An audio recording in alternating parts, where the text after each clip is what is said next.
You're listening to NGSC Sports Radio. Hear us live on ngscsports.com, where you can get awesome analysis for all things sport. Or check out our podcasts on iHeartRadio, Spreaker, iTunes, TuneIn, and much more. For our latest videos, head to NGSC Sports YouTube channel. Follow us on Twitter at NGSC Sports and like us on Facebook. NGSC Sports. We never stop. This is the Happy Hour Network. Pay attention, son. This is for your own good. What's up, Internet? This is Ray Moraldi, also known as Ray Ray from the NoLookPass.com, and you're listening to my man, EJ Christian, at the Earnestly Speaking podcast. Yeah, Earnestly Speaking podcast.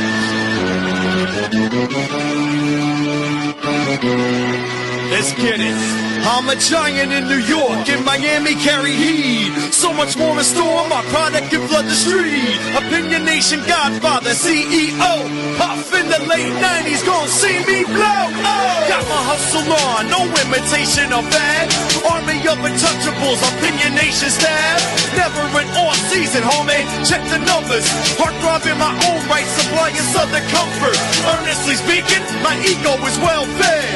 Earnestly speaking, you're too feeble and no threat. See, I'm like a hurricane, you're a mild breeze. Earnestly speaking, leaving Eli a dynasty.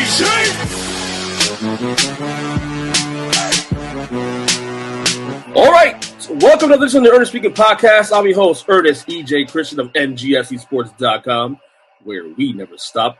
Of course, it's Tuesday. On the line with me, of course, is the man that's doing the game himself, Kyle Nash. Kyle, what's going on? Hey, I'm just glad to be here, and I'll tell you what, it's good to be in a place, along with Big TJ, when we hosted the Earnestly Speaking podcast. That was fun. But it's good to be back in a place again where we have the brain power to understand it's Cam Newton that's the MVP right now. Accept it as fact. If you're not, you're doing it wrong. Give it to Superman, EJ. Do it. Yes. Do it. No, well, you already know how I feel about that. Cam, let's keep dabbing on them, baby. That's all I gotta say about that. First off, not sports related, but important to me. Today marks 24 years since Freddie Mercury passed away. I'm a big Queen fan, huge. So I have all the records. So big deal for me personally. I know it's a little not off the topic today. Hey, real quick, Freddie Mercury thing I saw on Facebook. It's a meme. I know it's probably simple and stupid, but the still did his job memes. Didn't like fat bottom girls. Still did his job. That's what I'm talking about. Mm-hmm. That's right. And I've said all along, he's to me the greatest vocalist of any generation ever. Period. I can't think of a better one. Yeah, I agree with you. All right, you're here for football, so we're not going to get into the football stuff. Yeah, we are down to two teams who are unbeaten now. Patriots, of course, 10-0 last night, beat Buffalo. I guess not really surprised, except the game was a lot closer than I thought it would be. I thought it'd be competitive for the most part, but I didn't think it'd be that competitive. I thought Buffalo came out playing good football. Right. But, I'm done bored talking about the Patriots, to be honest with you, man. Let's talk about the Panthers first. Let's talk about Cam Swag, baby. Cam Newton and 10-0 Panthers that we thought would miss playoffs this year. Boom. And I'm going to be honest with you. I think this streak ends this Thursday. I'm going to say it right now. I think it ends this Thursday. I think Dallas is going to beat them on Thanksgiving. Because it's a short week and whatnot. But I got to tell you, man, see what you want, man. Nobody in the right man saw this coming. And what's going on? Okay, I guess from the analytic point of view, Kyle, what is it that makes the Panthers as good as they are now and makes them 10-0? What is it that you're seeing that makes them that good? Well, I mean, it's old style football, right? So this is the kind of thing that they're 2000 Raiders-esque, 2003 Bucks-esque. The defense is not that good, but they're pretty good. And the main difference between this Panthers team and those two teams that were both Super Bowl winners with prolific defenses is Cam Swag. Simply put, they had a decent running game in the form of the Ravens when they won that Super Bowl. Was that Jamal Lewis, I believe? That's correct. Yeah. Remind me of that. I'm a Giants fan. We lost the Super Bowl. Thank you very much. Y'all were lucky to get there with Kerry Collins, a quarterback. Let's just have a talk about that real quick. Yeah. The fact we're a 1 seed number one, the NFC was shocking enough. Then we blow out Minnesota in the conference championship after being like 4-point underdogs in that game. But which there's still therapy bills from various Minnesota therapists. Oh, yeah. Yes. Man. But in fact, I gotta cut you off. It's funny you just said that because on the last podcast I did this past Thursday, my buddy James came on the show. He's a diehard Vikings fan, right? And we dropped that game again because we were talking about the Viking schedule, who they play going forward and whatnot, who could be a tough team. And he brought up the Giants, and he said, history of the Giants not too good for us. And he himself up with the title game. Well, I'm just saying. It's the one way that a Viking fan can sympathize with Browns fans. But moving on. Yes. Yes. But it's amazing to see the Panthers do what they do, And I missed the conference last week with the, he's dancing in the letter from a 9-year-old or from a parent, whatever you want to call it. I mean, say what you want, man. You can't. It's hard to knock this. Now that being said, I don't think this is the best team in the NFC. I still think when the rubber meets the road, playoff time, I still think Arizona is the better team in the conference, in my opinion. Still, on paper, I could see that certainly. I mean, they have a lot more weapons in the passing game. Just alone, if you stack these receiver cores against one another on paper, I mean, dude, you're going to turn away Larry Fitzgerald, John Brown, J.J. Nelson is a rookie, did his thing to do some damage against that Bengals defense last week. Right. And I believe they've been missing Michael Floyd, or he hasn't been producing as much. Right. Jermaine Gresham, former Bengal himself, doing a little bit of damage. They're even deep at running back. When is the last time the Arizona Cardinals have been deep at running back? Larry Centers. 5K? I mean, come on, y'all. Let's be real. This decade? I don't think so. No, I don't know. And, and we'll talk about that going forward, I'm sure, in terms of what they can do going forward. Yeah, the picture anyway, in terms of the wild cards and the NFC picture. But with Carolina, this is just amazing, though, because, I mean, look, I don't think they're as good as that record. I don't. But the sample's growing. It's growing. And to me, it's this more reason why I think Cam Newton's MVP. And I think you agree with this also. I do. And to even add to that, the student of the game panel before the start of every season, the last Monday before the season, me, Chris Rankin, Stephen Weasel Hurley. Weasel Wing! Right, from he heard you. No, but we do our selections. They both were braver than me in picking the Panthers to win that division. When Kelvin Benjamin went down, they both retracted that pick, and now they both have gone on air saying we got to pick Cam Swag because we retracted our picks. He's got to be the MVP. Well, look, here's the thing, and this is what I'm, people will say, well, you can't go against Brady, and look, it's I get it because Brady's numbers are out of this world great, but my argument's been this: is that the reason why I say Cam is because Cam is carrying more responsibility for his ball club, despite numbers and whatever it may be, than say, Tom Brady. I mean, look. Tom Brady still has Gronk. He still has Bill Belichick. He still has a relatively healthy team, whereas Cam, I know you can say Greg Olson's number one weapon. No, Kelvin Benjamin was the number one weapon last year, okay? And it would have been this year if he was healthy, period. Right. So that alone tilted everything. And to me, even with Kelvin Benjamin, we thought they'd be, maybe a 7-9-8 team at best. We were impressed with the roster, to be honest with you. We had it to where at least we would not have a losing team from the Kardashian sisters of the NFL, which, by the way, Giants fan, you better be careful because the East is about to take that title over, but I digress. But I don't want to hear about Tom Brady's an MVP candidate. I'm more impressed with Carson Palmer right now, who had about as many touchdowns going into this week as Tom Brady did. And nobody wants to talk about that. Oh, it's Carson Palmer. Oh, he struggled a little bit. Other places. Oh, he was one game short of making the playoffs and lost to Tebow Mania. Why are we forgetting about Carson Palmer?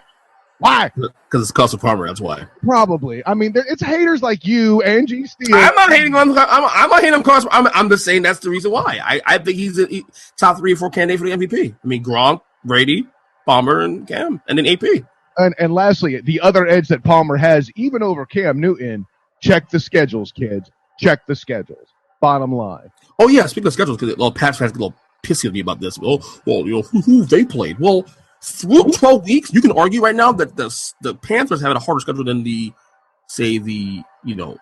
Patriots, because who's been through 12 weeks or 11 weeks, whatever.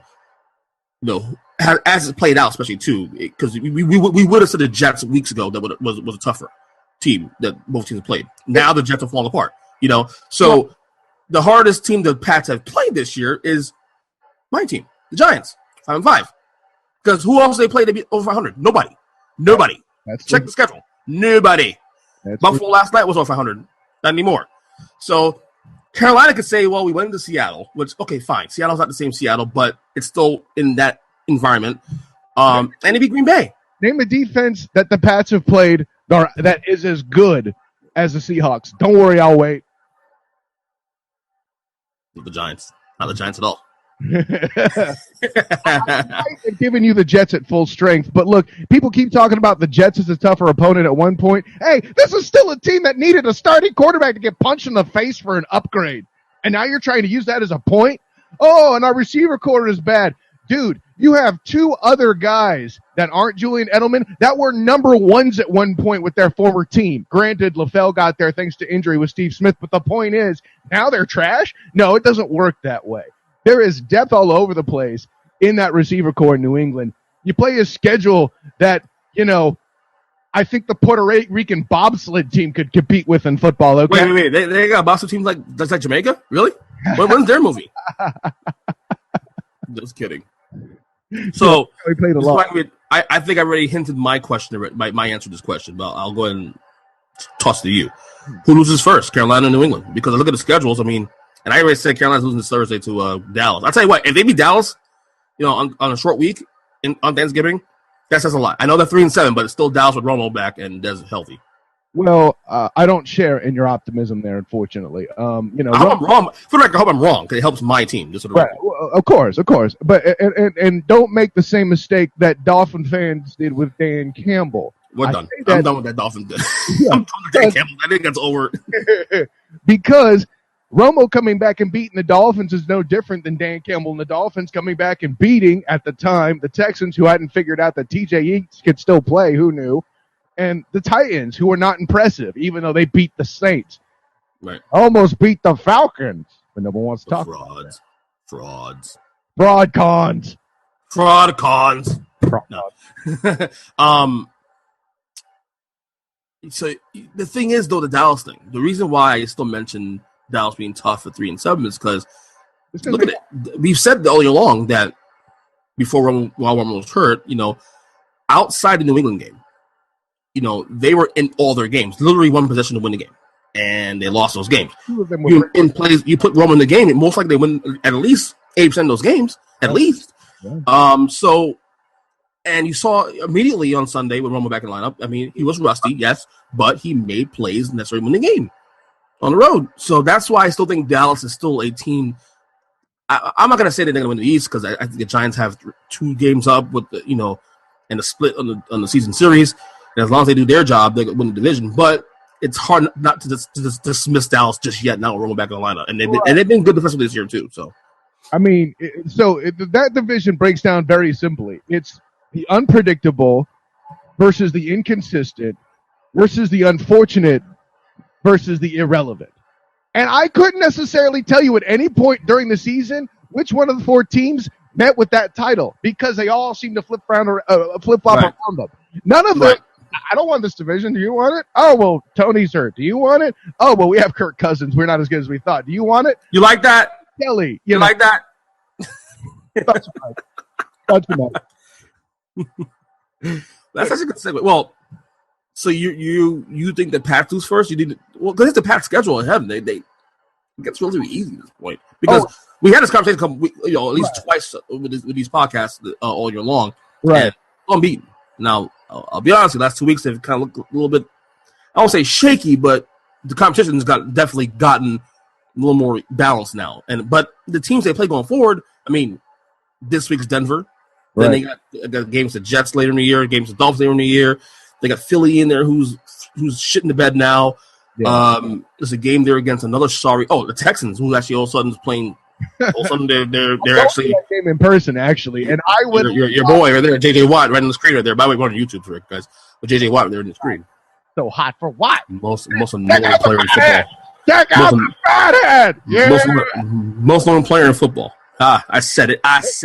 Best player in football, but most annoying. Yes. Oh, annoying. You could say annoying, and that's usually. You agree with me? He's annoying. No, I didn't say that. People who have faced his wrath find him annoying because I know he got to your boy Eli. Oh God. No, I don't even know if they played each other. Just you walked right into that setup. I had to say it. No. They played next. I think they played next year actually. So prediction: who's his first? Carolina or New England? It's going to be Carolina. Just on the strength of the schedule, you have to say that because as much as the Falcons are fraud cons, they represent a winning team on the Panthers' schedule. Who on the Patriots squad at this point, other than the Broncos next week, or this coming week, I should say, that can claim that? I'll wait. That's very true. That's true. All the Falcons. It's funny we make a top for them. We didn't make a top for them on the show, but yet we're gonna just throw in some little seasoning of Falcons and a Falcon seasoning here. Frauds. All your alarm insane, and now it's going to pass. But I was talking to Dane Thompson yesterday on Facebook. I think you might have actually commented on the thread on social media. Yes. Talking about the Falcons and and I basically told him, what are we doing now? They're 6-4 and they're slumping. And what? What are we doing now? Rise up and tell me why your team is so bad, losing 4 out of the past 5, including to the 49ers, who, as a Niner fan, I'm proud to say they suck. They do. Yeah. Although I gotta be honest with you, man, and you think I'm crazy for saying this. Blaine Gabbert kind of frisky last couple weeks. Stop it. I'm not gonna lie. No, I'm not saying No, he's not good. I'm not saying he's good. I'm just saying he's been kind of frisky last couple weeks. Look, admit. You comparing him to my wife's cat don't make you any more credible. All right, stop it. What is that cat's name? Well, no, you just said Frisky. That's a big hit. Is there like a cat food named Friskies or something like that? I don't know. So. I don't think I buy that one. I think I buy the other one. They're my wife's cat. I don't even claim them, dude. You have a cat?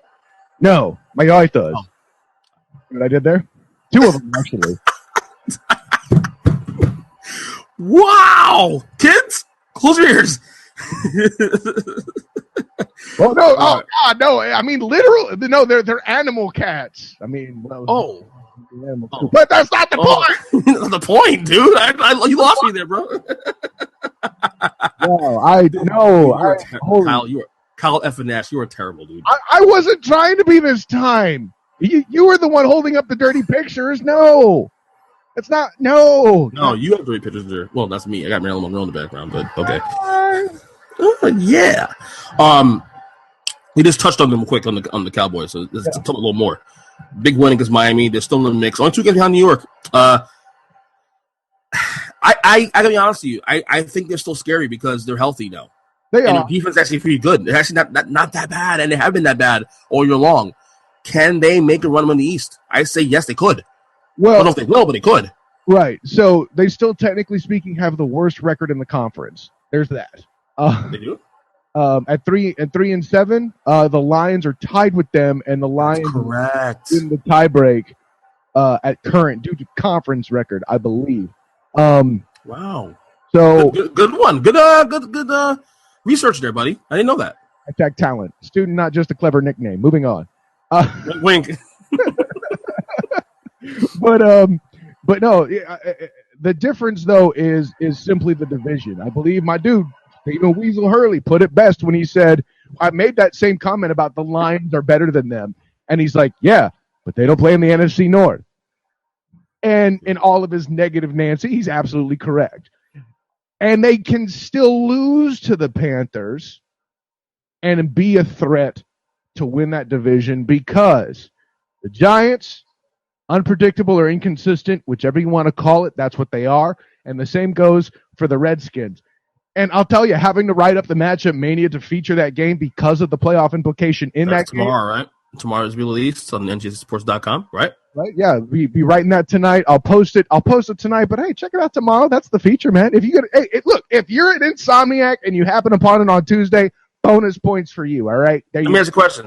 Are we getting some bonus coverage for Thanksgiving, or just doing the simple stuff? Hey, man, what bonus is there? I mean, look, you want me to write about one of these turkeys that are happening during Thanksgiving? I'm sorry. Look, y'all this is a public service announcement to tell you which games are most worth your time, and I'm sorry, those 3 games are not. The Carolina and Cowboy thing's cute, but no.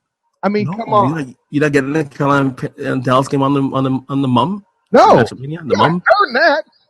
I thought about making them an honorable mention, but at the end of the day, I'm sorry. I think Cam and company are going to make the Cowboys realize that this is a cute little dream you put together, but no.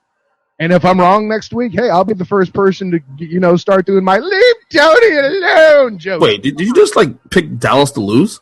I did. Okay. Good. Good. That's what I want. The thing is, too, also, it's the Giants. I feel like, okay, fine. They have to do their job, but, I feel like they're getting good at the right time. They're getting healthy. Wait a minute. Are you implying that the Giants are capable of peaking at the right time and going on to win a Super Bowl randomly? How dare you, sir? That is asinine. I'm not going homer here, but you know me. I don't do homer things the whole time.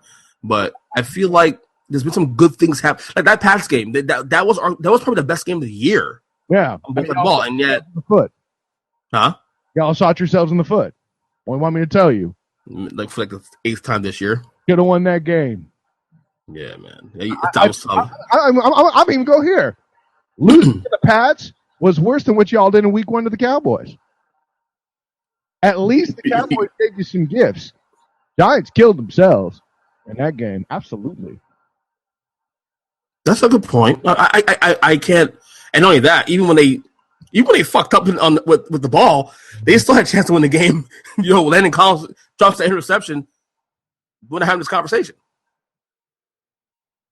This is a real boring show when you make my points for me, EJ. I'm just saying. Hey, I was disagreeing with you, man. That said, I don't know why, but I kind of feel good about this team now a little bit. I feel like, okay, the mistakes happen. Yes, I agree, but they're actually, there's a pass rush again now, GDP. And just there's the quarterback now. Brady got a couple hits on him. Obviously, Winston the week before that. I feel like the Giants have stunned around a little bit into their own just a little bit to a point where I feel like, okay, just give me 9-7, and I'm good. Well, 9-7, we'll win this division. That's what I'm saying. All that, what it is too. My first instinct when I hear you start to talk is Danny Elfman. Why Danny Elfman? Famous for many awards. Also did the theme to The Simpsons, whose most favorite character is Homer. Okay? True. What I did there? But yes, it did. Look, are you a fan of that show? I never liked that show, by the way. Hashtag you problem. Moving on. You a Simpsons fan? I do enjoy The Simpsons. It's not like it used to be back in the day. I mean, but the damn show's 2 decades old. I mean, you want to talk about how Brady is good based on longevity. There's some damn longevity. Try 2.5 decades. Oh, yeah. Literally, 1990. Aren't they? Yeah, you're right. Now that I can officially say 2.5 decades now. You're right. Yeah, I mean, it's insane how that show's still relevant to this day. I mean, I remember watching. I know we'll go off topic here, but I remember when that show first came out in '90. I got into it a little bit first year. Then I was like, yeah, okay, I'm done. I just dropped it. I didn't really care, and never looked back.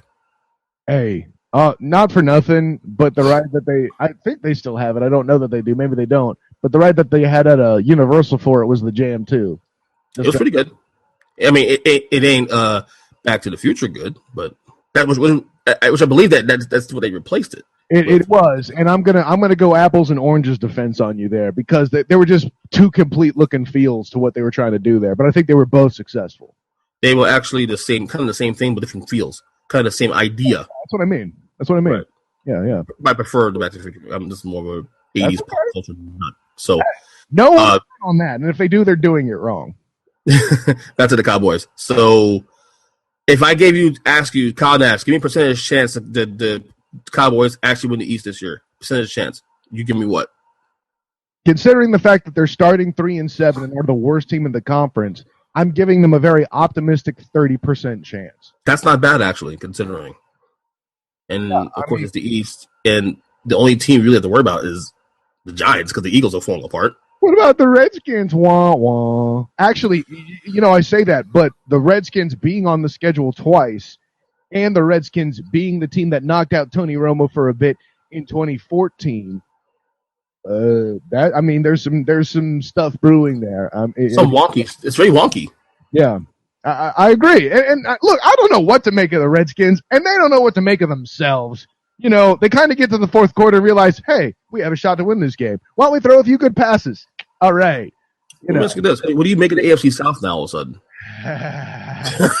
Because all of a sudden now it's, okay, they're still terrible, but... Yeah. Yes. All of a sudden, look, friskiness going on there? The past three preseasons, we've ordained the Colts as having won that division by default. And then luck was no longer on their side. See what I did there? Yeah, I'll see that. So, like it. Who knew that TJ Yates could still play like that? If he's able to still play like that, I don't know why they ever got rid of him. I mean, I guess he wanted a shot to try and start in Atlanta, which ended up ending up being Matt Ryan's backup. Not the best formula to acquire that, but whatever. Right. I bottom line, they just proved to one another that he should never left Texas. Apparently, True. Which, that said, okay, go ahead. One point I want to make: Andre Johnson, the best quarterback he's faced or played with, I should say, other than Andrew Luck, is Matt Hasselbeck. That's how bad the Texans' quarterback position has been for the past decade. And DeAndre Hopkins is still a beast, beating Revis Island up and down the field last week. He pretty much leased Revis Island last week to himself. Well, apparently he's in the shipbuilding because he managed to navigate his way off in Revis Island. That's what I said. I'm not ready to say Revis is done, but we're seeing the cracks. And once again, this is where the Patriots are good.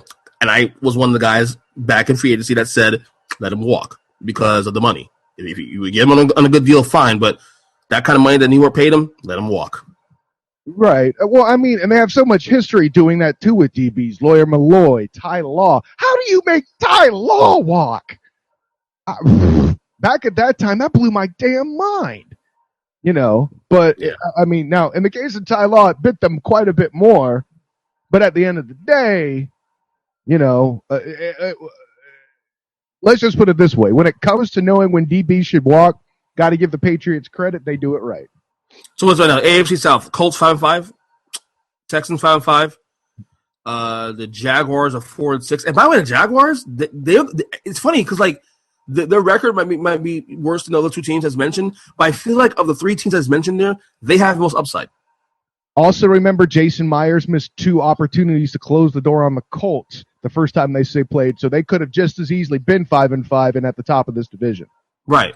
And I feel like the Jaguars are on the way up. As we said, we always thought, okay, this team is building. They gutted the entire roster a couple years ago. They're bringing in. They have their quarterback now. They have their receiver. They have a couple of pieces there to build on. And I think now, especially in the AFC, that's really, let's face it, the AFC is actually not that good outside of a couple teams.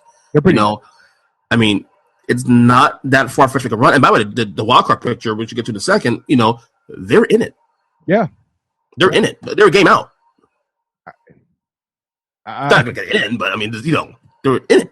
This is I compare it to the Chargers back in 2012 that I picked to leap over everybody. That's the spot they're at. And I'm not going to plan to pick the Jags to do the same thing. Right. It's that level. I mean, it's that look and feel, I like bringing up that prediction again because you thought I was so wrong when I made it too, by the way. Was that 2012, 2013? Might have been 13. Where they won the final game of the year, or a couple games of the year, and they won a playoff game on top of that too? Yeah. That was 2013. Yes, 2013. That was they beat Cincy in the playoffs, right? That's right. Correct. Yeah, I remember that. We did call a podcast late in the year, and you were, I think it'll get in. I think don't walk them off this jet. I was waving the Pittsburgh flag. I think Ben was figure it out, and it came out on the final day. Oh look, Kyle picked the Chargers. You may not have done that, but yeah. That's what it felt like. That might have been G actually doing that. Maybe. You already at the kiddie table, big TJ style, and all of a sudden, I'm at the head of the table carving a damn turkey for you. Boom, happy Thanksgiving. What? Yep. Let them know. Mm-hmm. Pass me that drum leg, fool. If the playoffs started today in the AFC, obviously the Pats are going to be the number 1 seed. Right. Okay. Bengals and Broncos. I mean, they play there in the year, so we'll know more of that. That'll clear itself up, of course. And then I guess the Colts would by default be the 4th seed. And then the wild cards would be Pittsburgh, of course, which I expect it to stick. I think that's the stick. I think they're going to figure it out and is, win how many games they need to win. But then you have we just mentioned we got a wild card like snafu here of 1, 2, 3, 4, and I guess you want to get frisky with the Raiders and the Jaguars, 6 teams. I guess the Dolphins make it 7, but I'm not gonna. I mean, I think they're done. No, don't even. Of 6, 7 teams who have a chance to get the number 6 spot in the AFC right now. If it starts today, guess what? The team we all wrote off 4 weeks ago, your Kansas City Chiefs are your 6th seed in the AFC. Yes, Andy Reid, boy, Andy Reid. Check down the Kool-Aid Man, all of it. And I think you'll say it just as much as me. The key to it is that the importance of Jamal Charles severely overrated, apparently. Charkandrick West was doing a great job. Then he gets hurt this past week, and Spencer Ware. You don't know who Spencer Ware is. I didn't even who the bleep is Spencer Ware. Maybe his family knew him. Okay? Maybe his family knew. That's terrible. But goes 90 yards and a touchdown, 11 carries.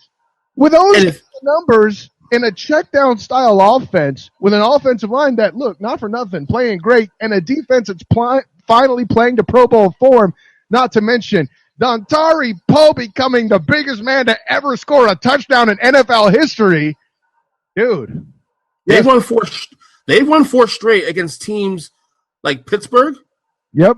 Denver. Yep. They beat, San Diego's terrible now. They've fallen apart. And then Pittsburgh, and Detroit. But then they beat those teams we're supposed to. And then the 2 losses before that, which we all said they were dead, lost by a combined 7 points. The Bears at home on a fluke, right, and the Vikings when they could actually won that game as well too.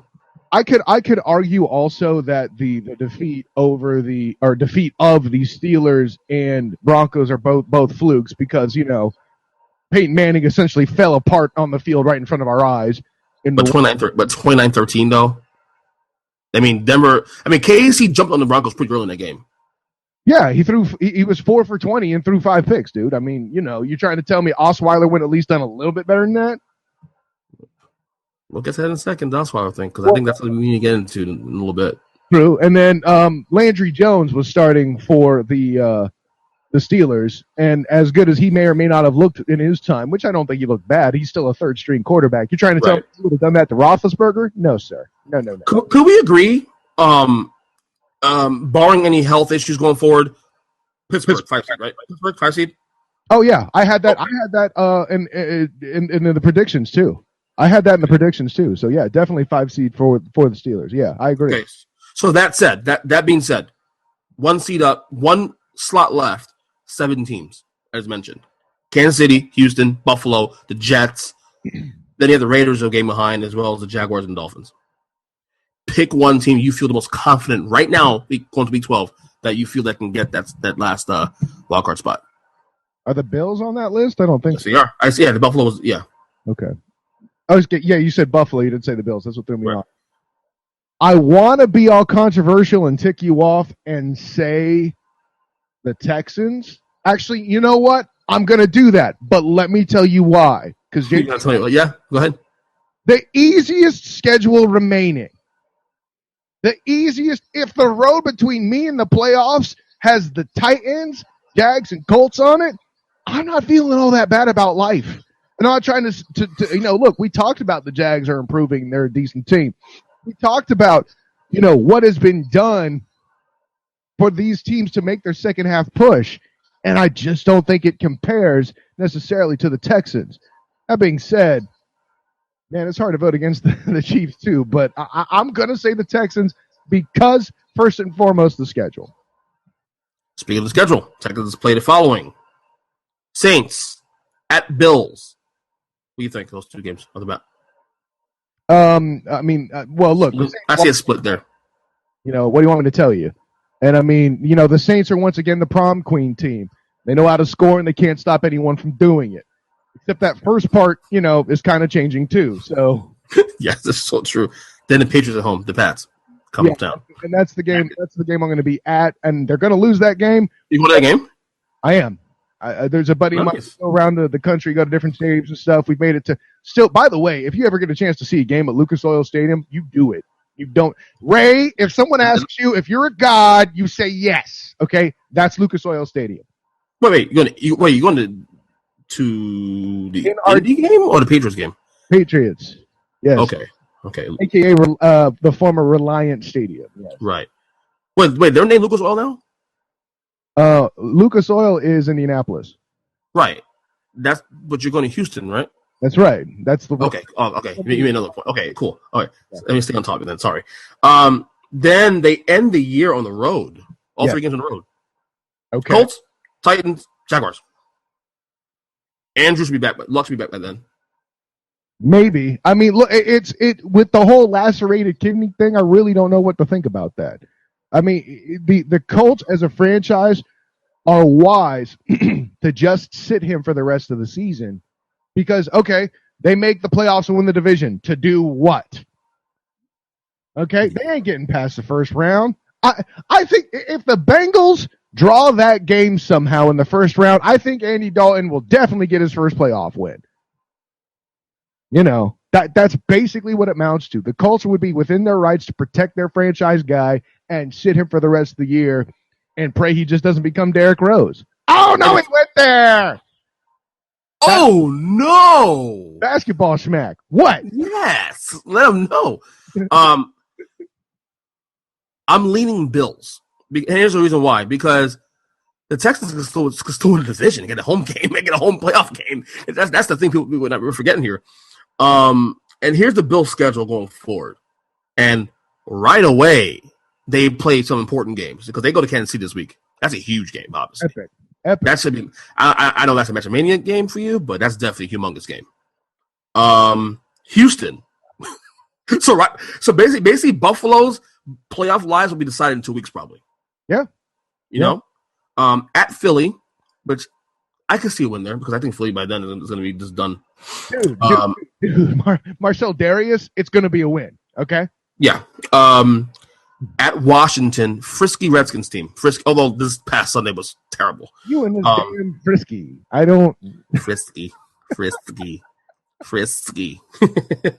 Then Dallas at home, and then the Jets, which could be winner take the.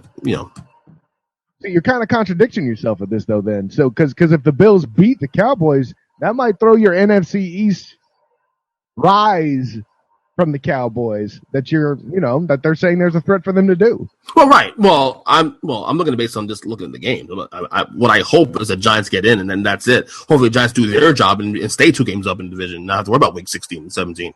Well, they're a pretty reliable franchise. It's very consistent and easy to predict. So I think you should. Giants, they're consistent. Yeah, 9-7.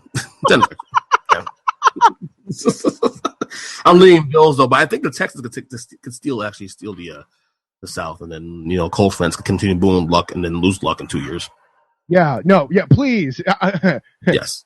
As the Niner fan who had the opportunity to get Peyton Manning, except Jim Harbaugh talked too much smack, please keep booing him. Keep booing him so he'll end up going to the 49ers, and maybe we'll get Jim Harbaugh back too that way. I know it won't happen, but I can dream. Let's look at the NFC real quick. Carolina, Arizona. I'm assuming. I think it's in the stick. Yes, it's your bias. Even though Green Bay is a game behind, but I think it's in the stick though. Then you got Green Bay, and then the Giants right now currently is the number 4 seed. Then the wild card gets interesting. I think the Vikings are going to stick for the record. Here's the problem with that though, and I tend to agree with you because we both picked them to win the playoffs, and I want to be right there. And at the 5 seed as well, by the way. Here's the problem though. Here's the major problem. Their schedule. It is. I mean, okay, so it's already started. Green Bay this past week they lost. Right. Then now they better win this game. Minnesota, you lose this game, I'm done with you guys.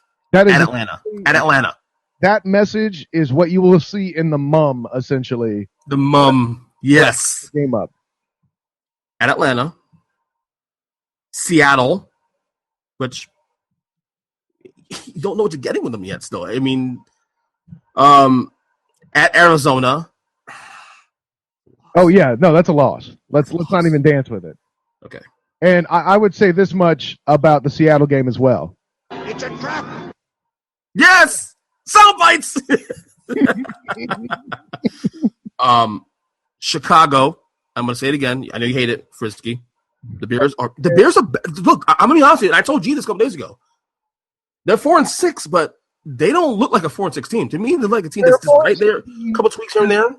Who just experienced some new music called Brock and Roll. All right, I don't want to hear about the Bears right now. The Bears didn't have Forte nor Alshon Jeffrey on Sunday. Langford looked at the previous week and then was shut down. I mean, the Bears they've looked kind of frisky this year. I mean, they've been in these games and they've been once this year. They did this last year. Like, oh, we're gonna underperform, and we're gonna look. Yeah, but we thought the Bears were going to be like 4-12 this year. We had the Bears like for dead from the word go, and they've been very competitive this year. Okay. I think, and then when you add the divisional elements to it too, it's definitely not.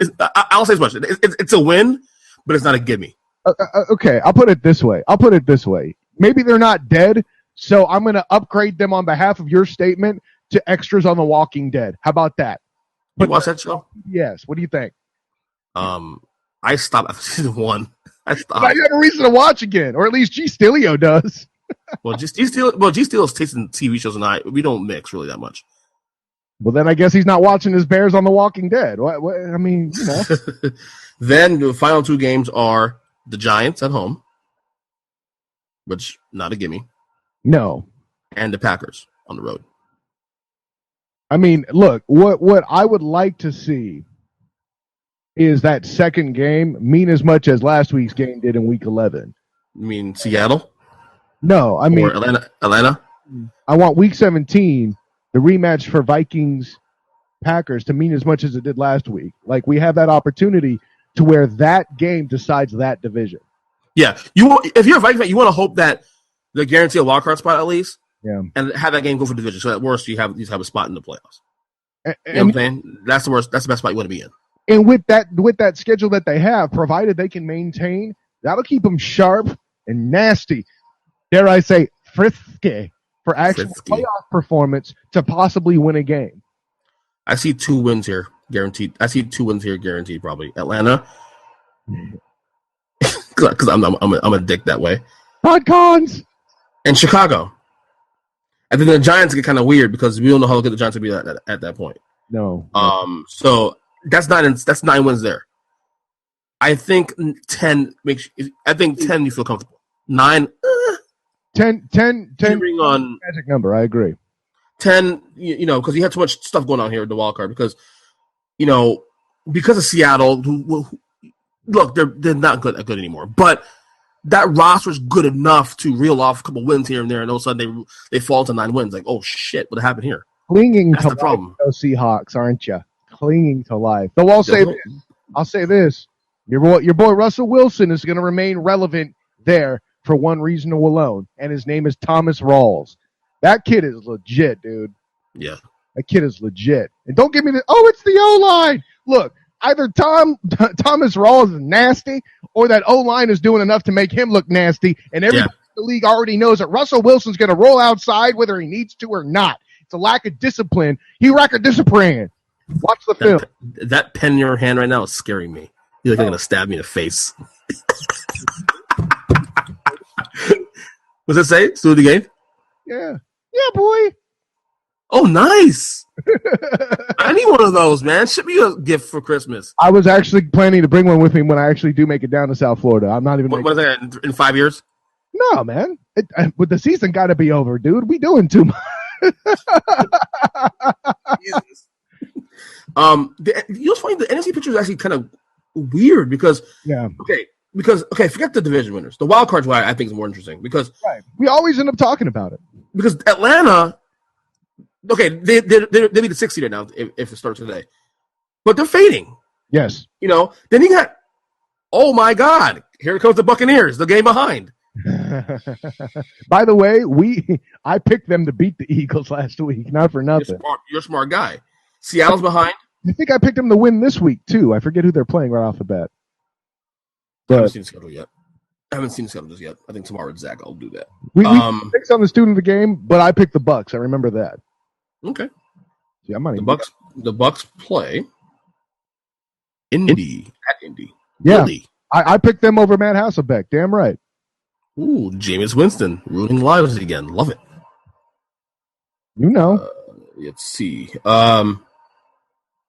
I think it's really going to be a 3-team race for one spot. I don't see the Skins getting there. I don't see the Rams. I don't see. Yeah, I think it's a 3-team race from anything else. Which, by the way, quick point on the Rams. So when a quarterback gets slammed to the turf and both hands go on his head, and he has trouble getting up, and needs an offensive lineman to help him step up, don't they have guys whose specific purpose is to watch film from the sideline specifically for those plays? How do they blow that? Nah, they're focused on going to L.A. What's that? They're focused on going to L.A. That's why. They don't care about stuff on the field. That's why. That's all I got for you, brother. You know. But, yeah, I mean, yeah. Look, in a lot of things, I'm pro NFL, and I think they get too much flack on stuff. But no, this is one where they got it wrong. That process, it can't happen like that. Right. Anyways. I want to do a quick. Well, by the way, my pick for the 6th seed is going to be Seattle. Of course it is. True.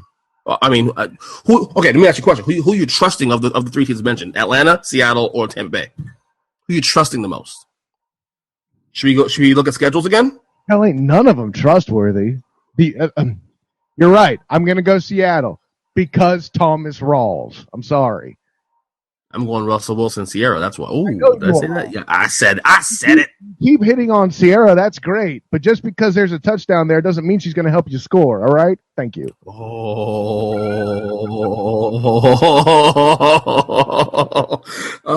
I want to do, before we actually go, I want to do a quick buy or sell. All right. And I just added one here. You know what? I'm going to do that one first because he's mentioned the Rams. Buy or sell. The Rams should fire Jeff Fisher at the end of the season if they miss the playoffs again. Sell. Though I could see them doing it if they want to avoid controversy because they've already had people hinting that he's back to his dirty ways with defensive coordinator Greg Williams. Just saying. But really? You didn't hear that against the Vikings? No, I didn't hear that. No. Press conference. Well, I just heard. I saw the thing with him, Ronnie Harrison, but I don't know what was related to. Yeah, it was in relation to Mike Zimmer's press conference after that game. Seriously, I'm not even talking smack on to say check it out. You saw you did see the little Twitter battle between Ronnie Harrison and Jeff Fisher, right? No, I didn't. But, I mean, it's hard for me to support Rodney Harrison when he gets paid to say some of the stuff he does and be a bigger homer than you are about his Patriots. Oh, whoa. How am I a homer? No, I'm not a homer. Maybe he homer. Maybe he might be he homer, but no. I said he's a bigger homer than you. Just chill out, man. You are the people here. Why are you bitching? No, I don't know. That's what I do. I'm going to buy that because, we hear for this is like the third year I've heard the Rams are coming. The Rams are coming. Oh, the Rams are coming. And then they have a quarterback, though. Who's been their quarterback? Nick Foles, Sam Bradford. Exactly. And Bradford, when he's on the damn field, let's remember that. It's actually not that bad. I'll say it again. He's not that bad outside of Chip Kelly's system. That's right. I said it. But them making it to 8-8 with 3 different quarterbacks as they did was impressive. Then, Bruce Arians had to turn around and do the same thing and make the playoffs, but I digress. And 11-5. Correct. But by the way, most underrated coach in sports. For the record. You think he's underrated? In sports. That does NFL in sports. Yeah, I hear you. Okay. Jeff Fisher, when he made it to the Super Bowl with the Titans, at least had Steve McNair, who was a great quarterback. Mm-hmm. He hasn't had a fraction of that since. The next best guy he might have coached could be Sam Bradford or even freaking Kerry Collins or Matt Hasselbeck, okay? Or maybe a 1 year Vince Young, maybe? Oh, Vince Young, no. 1 year? No, I said 1 year Vince Young. 1 year Vince Young. No. That's a bad EJ. No. Do not mention VY in this dojo. You're not a VY fan, aren't you? You're not a VY fan, are you? Yeah. Ooh, there's your answer there. There's your answer. He's a complete fraud, man.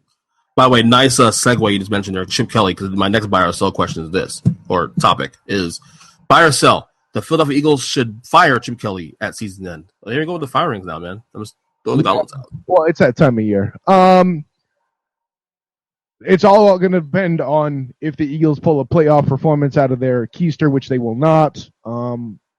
If I'm the ownership that's sick of listening to the fans gripe, I would say buy. If you're wanting to give this guy a shot and see him actually being able to revolutionize the NFL, I say sell. Unfortunately, I'm on the buy side of things. At first, Chip Kelly doing his thing with his quote-unquote gimmicky offense looked good because he was smart enough to find players to fit into it. There was a reason why Michael Vick had a chance to be successful in that offense as he was, for a time at least, because he was a mobile quarterback. You moved to Sam Bradford. You thought that was a good idea. You are an idiot. Well, that makes me an idiot too. Because I thought he remember me tooting the whole Sam Bradford my Dark Horse MVP candidate in August. Remember that? Then too. Huh? I thought you were nuts then too. What do you want me to tell you? Yeah. You know. Yeah, that's what it is. I'm going to sell that just for one reason. He is also in control of the personnel. True. I say year 2 of full control if they flop next year. Although, if they're going to keep him, they need to do one thing. In his questionnaire of what he asks player candidates, can you find Oregon on a map should be closer to the bottom. That's all I'm saying. And he's doing this in the week in NFC East too, by the way. So it's even more pathetic. Well, okay. All right. You're the one who wants to keep him. I don't want to hear one more year. I mean, it helps Giants if he still stinks. I don't care. I thought to get rid of Lovie Smith too, and I still think I'm right about that. But I don't. All right. Okay, next one. I got 2 more here. And sample's really small, obviously, it's 1 game. But buy or sell, Brock Osweiler should remain the starter for the rest of the season. I find it interesting that you name this game buy or sell because you just asked if I would put stock in Brock. But unfortunately, I haven't bought a guitar, so I am not ready to Brock and roll. Matter of fact, I don't think the Broncos are going to hit Brock bottom, but they're not going to be as good. And, well, let's just put it this way. If it comes whether or not you start Peyton Manning, you're stuck between a Brock and a hard place. Thank you. Oh, my God. Creative. So you're selling on that, huh? I really am, actually, yes. They don't really have another choice. They have to do it. Brock is going to see time for a couple years at least while they find their actual franchise future. That's just what it is. Right. I'm going to buy that. And here's why. And I know the sample's small. But there are things done in that game in Chicago that not even Peyton could do anymore. Get the ball down the field with zip. Period. This the fact that look, it's not that Peyton Manning looks bad. It's that, no, forget the fact he's hurt. Even when he was healthy. I mean, there's a dramatic shift between what he was 2 years ago, throwing ducks 2 years ago when he was healthy, and now throwing ducks where he's not healthy and 2 years older. Well, the offense. I know there's only 17 points. Or was it 18 points they scored? Or 17 points they scored. 17. But the response to the offense to me looked a lot better. And look, I get the fact that we're panicking because what happened. Just 2 games ago against Green Bay, Peyton looked decent. Yes, I get that. But there's something to be said about the way the offense has looked, responded, and guys like Thomas and when has responded with Brock. Do 1 game now, but they also have to know if this guy is their future too, because Peyton. It doesn't matter what Peyton said. The reports yesterday about Peyton might play next year. Oh, he's not. He's finished in Denver. Yes. He's done in Denver. So Denver, for their own sake, have to figure out, okay, is Brock Osweiler our guy moving forward? Forget the fact about Peyton Manning. You got to know your future. Yeah. And I mean, I said it himself. I think Osweiler's going to play there for 1 or 2 years as a transition guy for life after Peyton Manning. And if he's good, they'll keep him. Why do they look for their franchise? Because I don't know that he's this guy. We don't know yet. I'll meet you in the middle. I think his ceiling is Matt Ryan-esque. Okay, that's top 12 in the league, in my opinion. Really? I haven't really broken that down. I just know that Russell Wilson isn't in there. I hate you. I hate you right now. In this moment right now, I hate you, dude. Happy Thanksgiving, sir. Happy Thanksgiving, mother.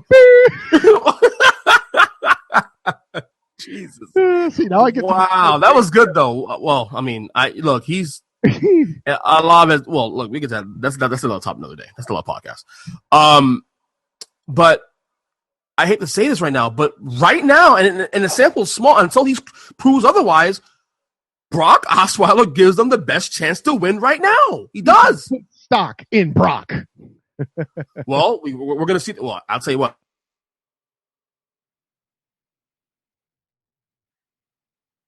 Oh no! Okay. No, I didn't hear what you said because I think we had a. No. I was saying that this week against New England is going to be a huge telltale for his career. Like if he wins this game and is the catalyst, the reason they win this game on prime time, that will go a long way for his career. And definitely, I think they stick it up with Brock at least a couple more weeks. Well, here's where I'll meet you in the middle. I think Brock should start this game, but you're trying to tell me he's the future and will find the same success as Peyton Manning did? No. Well, I mean, we'll talk about Peyton Manning. Well, look, here's the problem. People getting offended about Peyton Manning. Peyton Manning is not good anymore. What more do you need to see? When you're throwing more picks than completions, you're Matt Schaub. Oh, no! And guess what? He's starting. Yes. By the way, probably the most. By the way, I advise you fellas, unless you are a diehard and don't have a life, or a diehard Ravens Browns fan, make plans with your woman next Monday night. What if she's a diehard Ravens fan? Oh, well, then you're lucky. I'm saying you're lucky. I hope she likes it angry if that's the case, because that's what you're going to get. Yo. We just lost to the Browns. Next week's game, Browns Ravens game, is what I will call a replace that with Netflix and chill. Oh, I completely agree with you. Matter of fact, since it's a Monday night, and I know by the time I get done with the show, my lady will probably be sleeping. Might catch up on some Z's. Got to tell you, get right for the holiday. Amen to that, brother. Last one, and that's a good segue because I don't know if you can follow the story, but Johnny Manziel, there was some reports that came out, some video that came out about him clubbing last week on his bye week, which I don't think is a big deal personally because it's a bye week, whatever. As long as he's not in trouble with the law, I don't see a problem. The reason I'm sure every person in NFL does this. The only reason that it's a big deal because it is Johnny Manziel. There's actually a report came out today that the Browns are considering benching him this week, and I assume it's because of what happened. But I think it's stupid. I think you got to be more forward thinking than that. But buy or sell. Johnny Manziel should lose his starting job due to this latest quote unquote controversy. Well, Johnny Manziel went into rehab, right? Right. Did Johnny Manziel participate in libation at that club? If he did, he had champagne in his hand. I don't know if he's drunk. No one confirmed that. He wasn't pulled over by police. He was never in trouble. Rehab. It ain't about whether or not you got drunk. It's whether or not you're partaking. And I don't know what he's trying to actually, what his personal life goal is. So it's hard for me to really comment here. Right. But I can see why the Browns would at least turn an eyebrow to it. Do you bench him? No. That's the worst thing you do to somebody. That's what I'm saying. Okay, fine. You're concerned, but he didn't get arrested. He's still, as far as I know, he's still made the practices. Believe me, if he was late to practice stuff, you know about this already. It'd be in the media. Right. So nothing has come out since then about him, any transgressions at all with the franchise. So I don't see why this is actually a big deal. I get the rehab thing, but I don't know why it's still a big deal. That's why it's a big deal. But again, the move when someone's on rehab like that isn't to put more pressure on him by benching him. He hasn't been a disruption to the team other than, the fact that TMZ Sports is actually a bleeping thing. God, that makes FS1 actually has the rights to that show now. Yeah, I know. I gotta admit, between them having Colin Cowherd and that, I'm really torn on how to feel about them. I still feel better about them than I do ESPN, but amen to that. I agree with you there. By the way, Bill Simmons overrated. Anyways, why do you do that? Why? Come on, man. Really? Hey. I'm equal opportunity. If G were on the show with us still, I still would take shots at Jay Cutler. It's the same thing, okay? You should feel love. It's like William H. Bonney, Billy the Kid, never stole a horse from a man he didn't like. Same thing. I love Bill Simmons, man. I don't know. I get some of his opinions a little bit out there, man, but I like what he does. I'm tired of defending the guy. Anyway, he's out there. He's just in another galaxy, another universe, okay? But, yeah. He's better than most, though. We'll give him that. He's a basketball guy. I think that's why you're into him. I'll be honest. Well, he's definitely a big basketball guy. He's definitely a basketball. He wrote a book on basketball, literally called The Book of Basketball. I make a point not to buy it. That's pretty good, though. I read the whole thing. I read the snippets of it. The little I saw was pretty good. I looked at the pictures. He ranked all the players of all time and stuff, and he has to update it now soon. Then I need to avoid that because I'm going to start throwing things if I read that. I'm sure. Give me a player. That's how he hasn't ranked. Oh boy, Akeem Olajuwon. It's really high, actually. I think definitely top 10. He has him. I think it's like number 7 or 8 somewhere. Really? Okay. Yeah. Oh, that's refreshing. And he's pretty. He has Magic number 4. I think Bird 5 or 6.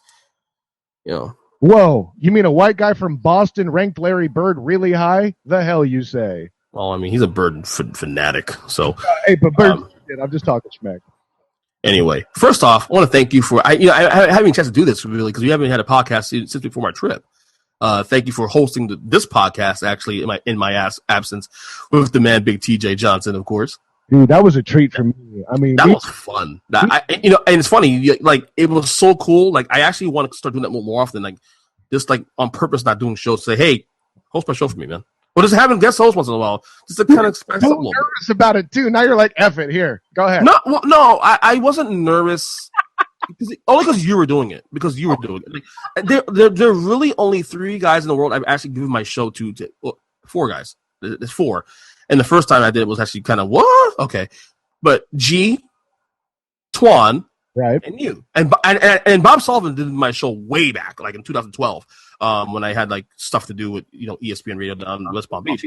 So I couldn't do a show. But, he's, I thought you did great. And I thought the idea you had was, I thought bringing TJ too, especially bringing a fresh voice that had been on the show a long time. I thought was really, really creative.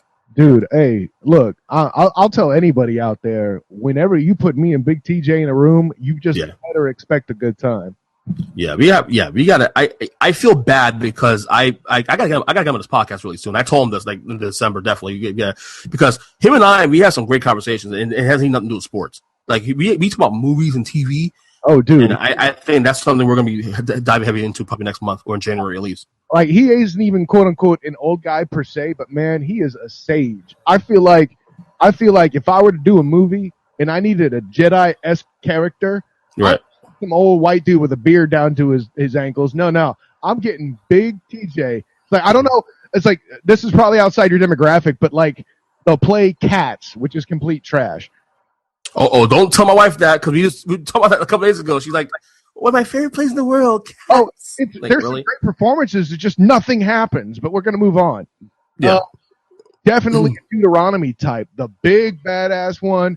He might have some years on him compared to you, but dude is straight wisdom, and you better know your role because if not, he will accuse you of drinking the Kool-Aid. He will put you at the kiddie table, and he will tell you that you are nothing but old hot dog water. Hot dog water. It's been a while since I had also, water. You'll have to ask Big TJ about hot dog water if you don't already know. You already know what it is, right? I'm sure. We'll break it down for you, and it will be entertaining. Actually, you should. We talked about it on the show. We did? Oh yeah, we broke it down. I asked him which was worse, being a dumpster fire or being hot dog water. Oh yeah. Yes. Correct. You did talk about it. Yeah, right. So anyway, guys, find this show on YouTube. This is another YouTube show. We actually did another YouTube pairing. First time with Kyle, though. Some new faces here. I like that. We're going to try to do this more often with more podcasts. I think this Friday's show, I think I'm doing also later in the week. I think I'm doing another YouTube type thing. Hey, shout out to my wife for making all this pretty behind me happen right here. You got to love the studio, right? That is the studio. Damn right. One time, I should get a tour one of these days, man, of that studio. I swear to God, one of these days, I'm taking off work Monday. I'm going to come up there to do a podcast with you. Just to do the podcast. I got a guest room up in this beast. Bring it. Yeah. I'm only 2.5 hours away from you, man. So not like bum bleep Egypt. So anyway, Kyle. Follow on Twitter at the SOTG, NGSports.com. Check out the Matchup Mania every week. We got a lot of stuff going on the website. Check out great content on the website, by the way, as of late, especially college football, NBA, the whole nine. We've got lots of good stuff going on there. Check it out, definitely. Todd Vandenberg, even some college basketball from my Andy Droots, man. He's legit too. I mean, and Sports Symposium. Yeah, you got a new one, Symposium, a new one I saw. Well, that's the newest one. We released that about a month or two ago, but we do have another one on the way coming. So Okay. It was like I saw a link came out this morning. I was like, is that brand new? no, it's not brand new. It's Okay. the new one, but I mean, look, my partner that does that with me, Demosthenes Euclid with Hilarity by Default. He was like, why is it not up on the website? I'm like, that's a good question. Hey, Ralph, why isn't that on the website? I don't know. Let's put it up there. Boom. Oh wait, and by the way, you just mentioned Ralph. We don't tell him enough on this podcast. Shout out to Ralph Garcia, the CEO of NGSports.com. No doubt. Hard worker, get things done. Very fellow Giants fan. Yeah, smart guy. Had to take it. Yeah, you know damn well. You know damn well.